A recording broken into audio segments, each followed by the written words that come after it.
Okay, now the question on, if you were grading the OUSD superintendent, what would be your first criteria?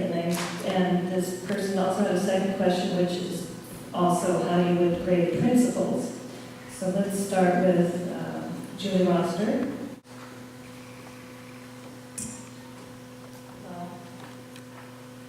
How would you grade, what standard would you use to grade the superintendent and principals in our schools? I think you have to look at the success that our schools have had in over the years, and not only in test scores, but also just in the wonderful programs for teachers they are able to attract and retain, the support that is provided to teachers in this district that make it a desirable place for teachers to be. Thank you. Sarah Butler? Well, as a board member, I comment on the grading of the superintendent. That is under the role of the board to deal with that issue. And I would say, top priority would be what are the goals, the district's goals and the goals for his position. That would be, I believe, the most important criteria, and it's up to the board to establish those goals and criteria for evaluating the superintendent. As far as principals, that is not under, I don't believe that's under the purview of the school board. I believe that's the superintendent's job, and I think it's very important to clarify whose role is what. But the principals would also have goals and that they need to be accomplishing. And of course, in general, achievement as well as all the district issues, communication, strategic planning is all important and part of that. Thank you.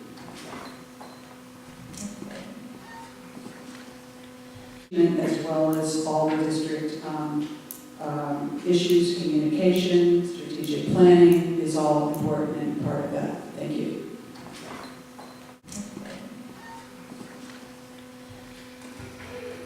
Sorry, a little lapse here. Grading. Okay, so that was, all right, I think we're going to Becky now. Becky, then Bruce over.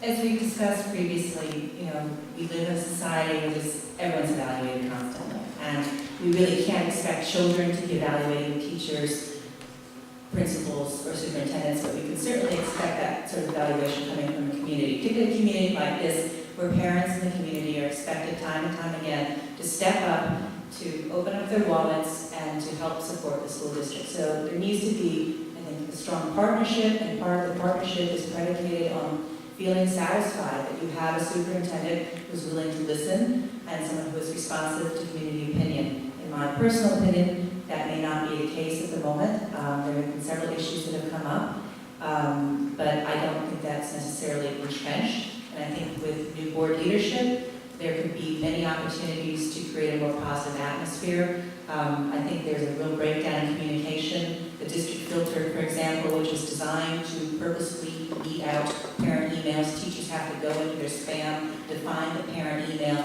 and remove it in their spare time. Thank you. Chris Severson? When I was in kindergarten or first grade at Del Rey, I got stung by a bee one time.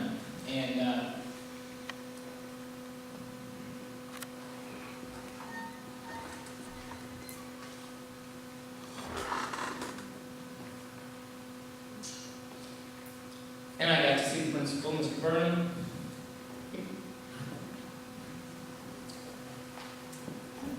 He took the time for me. He made up a little paste that he put on my bee sting, which I'm sure you can't do anymore.